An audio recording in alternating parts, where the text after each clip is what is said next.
I have launched over 350 products now onto Amazon. Not all of them worked. Surprise, surprise. Not all of them worked, but the ones that didn't work, they all worked for one of 4 reasons. Now, in this video, I'm going to show you one of those reasons, demand, and you can figure out then how to make sure your products will go on to kick ass on Amazon, make you a ton of money. Now, if you like this kind of information where I am helping you make more money on Amazon, you might want to consider subscribing to my YouTube channel, because we post brand new money-making information just like this each and every day, and you don't want to miss any of that. Also, if you've got any questions or comments, comment below and I'll be sure to answer it for you personally. With that being said, let's get into it.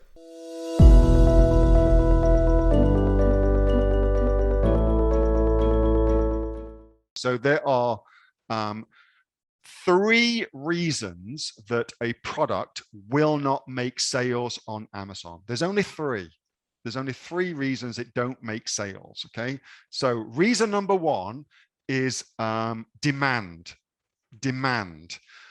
You have inadvertently put together a product where there is little or no actual demand on Amazon for that product. And demand on Amazon comes in the form of search terms. That's how demand works on Amazon. So the search term that you have gone after is not the right search term to go after. That's how that kind of comes down to. And the way that you can check that, of course, is we could use Helium-10 to go and do some research on the amount of search volume in this particular niche, or we could use merchant words within this particular niche to go and see that. So where's our classic search? So we could look at those 2 things. And so the question is, what is the search term that this product goes after? You tell me. What is the main search term that this product is going after? So the very fact that we have got such a broad spectrum of possible search terms that this particular listing is going after tells us immediately the listing is not optimized at all for a specific search term, because nobody can figure out what that search term is. If it doesn't immediately like snap out at you, it's this, then you haven't optimized the listing for that search term. Simple as that. Let's have a look. Dachshund wine glasses, Dachshund wine goblets. And that is a terrible mistake just there. Oh my goodness. Novelty wine glasses, Dachshund gifts. Let's go with, see, I don't even know what it is. Dachshund gifts. Let's go with that. Well, let's try something else. No, let's fuck it. Let's do it this way. Oh my goodness. I'm so terrible. Okay. Dashy hound. Dash. Hund, is that it? Is that how you spell it? Am I an idiot? Yes. Dash hund. Let's just see what comes up with Dachshund. Because maybe, maybe there's a friggin' amazing keyword that they could have gone after. And all I'm looking to do, which is something that they ought to have done, is figure out what is the search term to go after. So that looks pretty good, don't you reckon? Dachshund gifts. But is that gifts for a Dachshund dog, or is that gifts for people that love Dachshunds? Because that could be a gift for a dog, or it could be a gift for people. So I would not personally go after that search term because of that. Dachshund Christmas, Dachshund Halloween, Dachshund gifts for women. So that is the first actual search term what this product could be shoehorned into that at least makes sense from a search point of view. So somebody searching for a Dachshund gift for a woman, well, at least that product makes sense from that point of view And we can be certain, unlike Dachshund gifts, that the product is actually for a human instead of being for a dog. Does that make sense?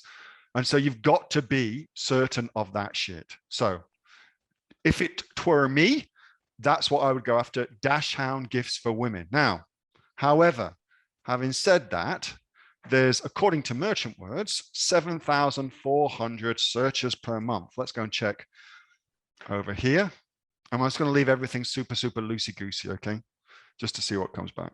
Dachshund gifts for women, search volume, 1,797. Monthly sales within this niche, 728. Monthly revenue, blah, blah, blah. Well, perhaps, but you wouldn't expect that product to make you a lot of money, clearly. And then you'd put within your title any other big relevant search phrases that you want to have, or features of the product. So 2 Dachshund wine goblets. So I would argue that calling those wine goblets is a massive mistake. How many people think of wine goblets versus wine glasses? Those are wine glasses. Why on earth would you call it a wine goblet? Let us see. Goblets. Ye olde goblet. Let's have a look how many people search for goblet. We are on .com. Goblet, 27,000. Let's try wine goblet. Actually, let's be proper. Harry Potter and the Philosopher's Goblets. It has just been turkey season. Wine goblets, glasses, 4,900. Okay, now let's try wine glass, because this is how you do empirical research. What do people say a thing is? Wine glasses, 225,000. I'd say that's pretty conclusive that when it comes to Amazon, far more people search for wine glass, like exponentially more, than goblet. Okay, so that would immediately tell you what your potentiality is within that marketplace. So even just on that, so do you reckon it meets, therefore, the first criteria of demand? What do you reckon? If it were you, I mean, it was difficult to work out what the hell it was, but now does it actually meet that first criteria? What do you reckon? No, I don't think so either. Yeah. Hi, this is Neil-Asher from the Aussie Online Entrepreneurs, where we help people just like you make more money online. We've got 2,500 members and growing. We're the fastest growing e-commerce community here in Australia. Our members have got sales of over $50 million. Yes, indeed. If you'd like to find out more and indeed join us, get yourself off to www.aussieonlineentrepreneurs.com.au. The link is in the description, and I will see you next time. Bye for now.